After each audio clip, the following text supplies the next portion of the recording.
The movie introduces us to the main character named Frank, who lives in Florida, and raises a 7-year-old niece named Mary alone. The little girl has her first day of school today, but the little girl flatly refuses to go to an educational institution.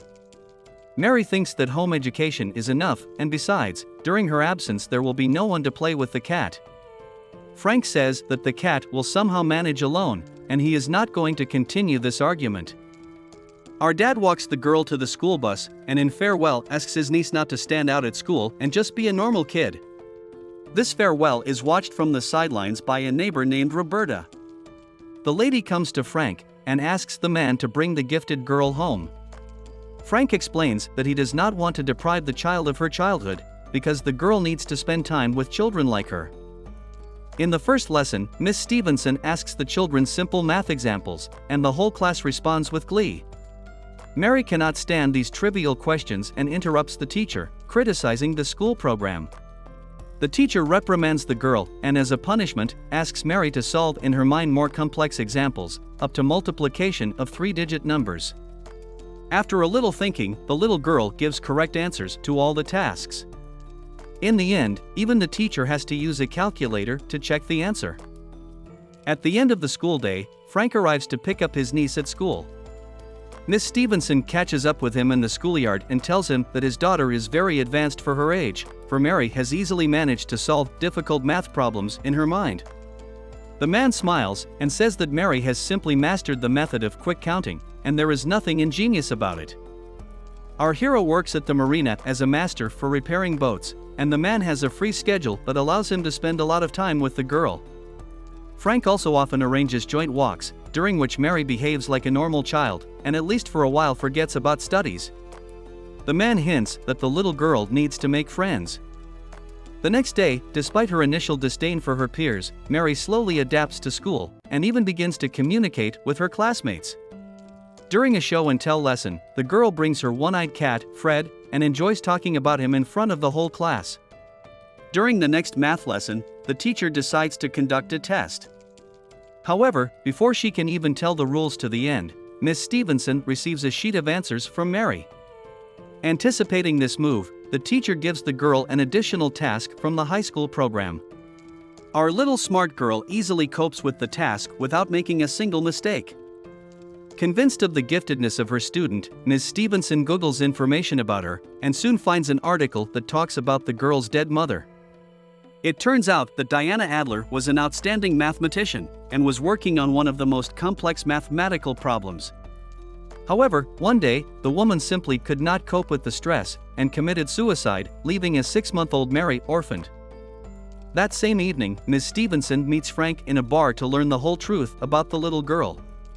It turns out that Mary, besides her uncle, has a grandmother and an absentee father who abandoned her mother during her pregnancy. Frank blames himself for the death of his sister, as he believes that he did not pay enough attention to Diana. The man is afraid that little Mary may repeat the fate of her mother, so he tries to provide the girl with a full childhood. The next day, on the school bus, Mary stands up for a classmate and breaks the nose of a bully. Because of this incident, Frank is called back to school. Miss Stevenson tells the principal about her student's mathematical talent, and so Mary is decided not to be expelled from school. However, the principal offered to help transfer the girl to the best private school for gifted children, where Mary could get a decent level of education. After listening to this offer, Frank still refuses it, based on his family's experience. The man is afraid that Mary, being in such an institution, will be deprived of much, and studying in a regular school, the girl will definitely grow up to be a decent person, and that will be enough. Arriving home after school, Mary notices some woman on her doorstep.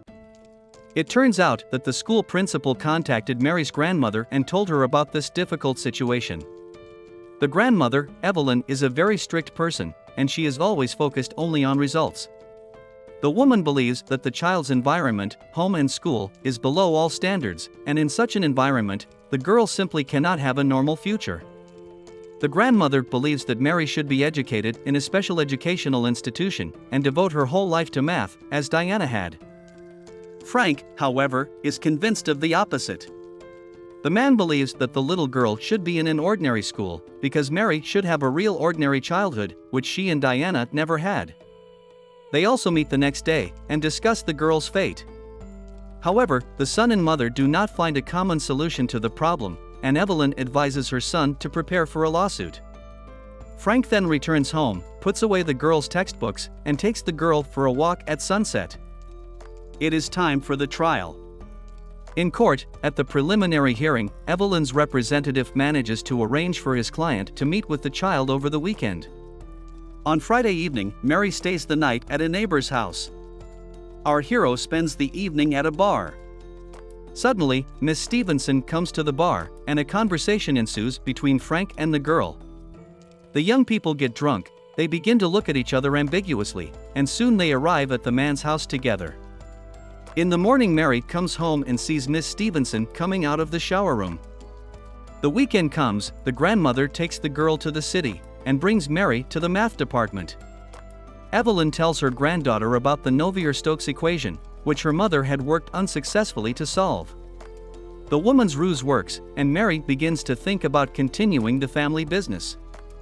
Later, Evelyn brings the girl to a professor she knows so that the man can evaluate Mary's potential.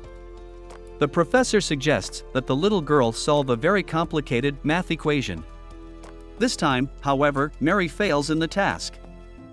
On the street, Mary confesses to her grandmother that the equation was not difficult at all, because in fact, the equation is simply not solvable, because of the mistake made by the professor. Back in the classroom, the girl corrects the formula, and then correctly describes the entire solution. Then Mary returns home, and together with Frank visits a child psychologist, as it is necessary for the trial. While waiting for the doctor, the girl confesses to the man that she enjoyed visiting her grandmother, but she does not want to live with her. Frank calms Mary down, and promises that he will not lose the trial. It comes time for the first court hearing. Evelyn's attorney has invited her biological father, and Mary's legal guardian, as witnesses. In his testimony, the father relinquishes his parental rights to Mrs. Evelyn. Frank's attorney easily manages to argue to the court the fact that the man is not the natural guardian for the girl, and therefore his opinion cannot be considered in the custody decision. Back home, Mary becomes very upset when she learns that her birth father was in town and didn't even come to see her. To reassure the little girl, Frank brings Mary to the maternity ward, and without explanation, asks her to wait for the right moment. After a while, an unfamiliar man in a bathrobe appears in the hall, who informs the relatives about the birth of his son. This moment is a joyous event for the whole, and it lifts the girl's mood. At the next court hearing, Frank's lawyer manages to show Evelyn in a bad light. The lawyer insists that the woman was very demanding of her children, and Diana committed suicide when she couldn't stand the pressure, and therefore it's dangerous to give her custody of little Mary. Soon there is another court hearing, where we learn that Frank was a professor at Boston University, but after the death of his sister, he retired from teaching and took up raising a little girl. Evelyn's lawyer insists in her speech that Frank is a simple loser who also wants to ruin his niece's life. Mary was recognized as a mathematically gifted girl, but the man refused the girl's admission to a prestigious school. After hearing the opinions of the parties, the judge postpones such a difficult decision. That evening, the lawyer suggests that Frank make a deal that he has already negotiated with Evelyn's representatives. Under this deal, Mary will be found a good foster family and transferred to a private school of her grandmother's choosing, and both parties will have the right to scheduled visitation. And when the girl turns 12, Mary will be able to choose where and with whom she wants to live. Frank is very upset, because he could lose the case and lose Mary. The next day, the man arrives at the future foster parents' house and agrees on all the details. Finding himself in a desperate situation, Frank agrees to the terms agreed upon by the lawyers. After a while, the man brings Mary to the new family. The little girl begins to cry and asks not to be left here. Mary reminds her uncle of his promise, but Frank silently leaves, barely holding back his tears. Left alone, our hero with his head goes into work to occupy himself and not think about bad things. On the appointed day, the man comes to check on his niece. However, on the threshold of the house, the man is stopped by the father of the family and informs him that the girl refused to meet with him. The man says that Mary is under stress, and therefore it is better to postpone the visit to another day. Back home, Frank cannot calm down, and looking at his niece's things, the man begins to regret the decision he made. One day, Ms. Stevenson accidentally notices an ad for an animal shelter that features Fred's picture. Having learned about this incident, Frank immediately arrives at the shelter, and after talking to the employees of the institution, begins to understand who could do this to the animal. The man brings the cat home and rescues a couple of other animals. Then Frank takes a box of Diana's things, and together with Roberta arrives at the Foster family's house.